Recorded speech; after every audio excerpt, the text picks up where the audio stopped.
Wis ora sah ngresula, ora sah sambat, ora sah susah.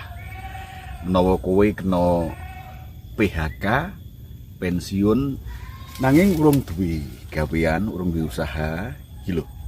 Tak kandhani. Ulur jagung ngingu wedhus. Kuwi jelas usaha sing bisa kanggo nunjang uripmu ing masa depan. Ora percaya? Wis ayo dibuktekke.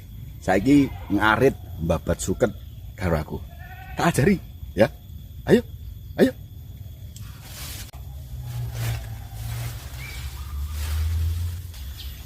Lho ngene iki ora sah isin, ora sah gengsi, ya. Sedele itu entuk sepangkul.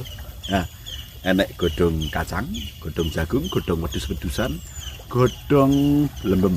Ya, iki karem dienggo pakan wedhus. Wis, ngono ya. Pokoknya ikuti terus konco ngarit naik daun.